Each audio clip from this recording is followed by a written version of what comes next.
Ассаламу алейкум ва рахматуллахи ва баракатух. Құрметті де қадірлі мұсылман мұхтарам жамағат. Қазіргі 21 ғасырда ислам әлемінде, мұсылман мемлекеттеріндегі болып жатқан үлкен бір дау-дамайға айналған, жалпақ тілмен айтқанда проблемаға айналған мазхаб ұстану болып жатыр. Кейбір мұсылман бауырларымыз намаз оқиды, мұсылман қатарында, бірақ мынандай қисық сөздер айтып жатады. Мазхаб ұстау дұрыс емес, пайғамбарымыз мазхаб ұстанбаған, сахих хадис тұрған кезде мазхабты неге ұстаймыз дейді. Бірақ та мынандай нәрсені әркім өзінің ойына түсіну керек. Ең бірінші шариғат ислам болғандықтан біз алғашқы ғасырлардан алу керекпіз. Оған дәлел пайғамбарымыз саллаллаху алейхи уассаламның хадисі «Хайрул қуруни қарни» деген. Ең жақсы ғасыр менің ғасырым, суммаллазин ялунам, одан кейінгі ғасыр, одан кейінгі ғасыр деп 3 ғасырда айтқан. Енді қарап отыратын болсақ, мазхаб қай кезде шықты? Осы 3 ғасырдың ішінде шықты.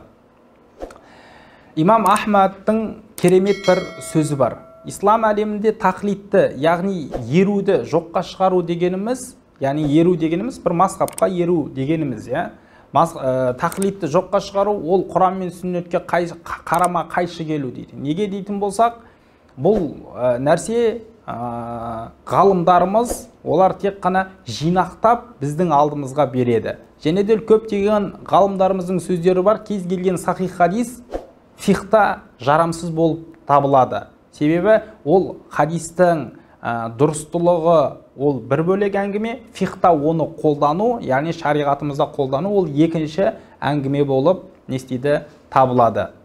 Және де кейбір адамдар мынандай нәрсе айтады. Ұлы имамдар, имам Абу Ханифа, имам Шафиғи, имам Ахмад ибн Хамбал, имам Маликилер мынандай бір керемет сөз айтқан дейді. Сендер егер сахих хадис көрсеңдер, ол менің мазхабым деген. Оны бүкіл халыққа емес, соны түсініп алу керекпіз. Бүкіл халыққа емес. Ол нәрсе, ол айтқан сөздері өздерімен пара-пар болған ғалымдарға айтқан нәрсе болып нестейді табылады. Енді қазіргі күніміздегі жайт мұсылман әлемі кеңейгенімен, момын мұсылмандар көбейгенімен, бірақ арадағы конфликт қазіргі кезде үлкен нәрсе болып жатыр. Тіпті қазіргі күнде Сауд Арабия мемлекеті де бір мазхабқа тоқтауды насихаттап, уағыздап жатыр. Тіпті Ибн Таймия ғалым үлкен, өзінің Маджмуатул Фатауа деген үлкен кітабы бар. Соның 14-ші томында, қателеспесем, 263-ші бетте керемет нәрсе айтқан. 4 имамның есімін айтып, олар хақ жолда, яғни мұсылман. Және де осы имам Абу Ханифа, имам Ахмад ибн Хамбал, имам Шафиғи, имам Маликтер Құран мен сүннетке қарсы келмейтін нәрселер айтатын болса, және де айтып жатқан нәрселер Құран мен сүннетпен болатын болса, онда ол жолды ұстануға болады, және ол жолдағы жүргендер момын деп несін үкімін беріп кеткен. Сондықтан қазіргі қоғамымыздағы жайттарды еске сала отыра, бір ел, бір мазхаб, бір дінді ұстай тұра бөлінудің ешқандай қажеті жоқ. Себебі бөліну қазіргі кездегі құрдымға апаратын, үлкен конфликтке апаратын, оның арты үлкен жаман нәрселерге апаратыны, оның тарихта куә, қазіргі кездегі мұсылмандардың арасындағы жайтта куә. Себебі мен мазхаб ұстаймын, мен ұстамаймын деп кейбір мұсылман бауырлар бір-бірімен тіпті амандаспай да жатады. Бірақ пайғамбарымыз саллаллаху алейхи уассалам бізге оны жеткізбеген еді.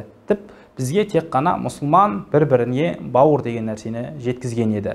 Сондықтан да Қазақстан мұсылмандар діни басқармасының да көз қарасы бір елде тұрып жатқандықтан, бір мешітте намаз оқып жатқандықтан, бір сапта тұрғандықтан, бір мазхабта ұстану, бір мазхабта жүру керемет, және де осы нәрсені насихаттаймыз деген сөздер айтады. Аллах Тағала естіп білгенімізге амал істеуге нәсіп етсін, мұсылмандардың қатары тола берсін, бір-бірімізбен тек қана бауыр болайық. Ассаламу алейкум ва рахматуллахи ва баракатух.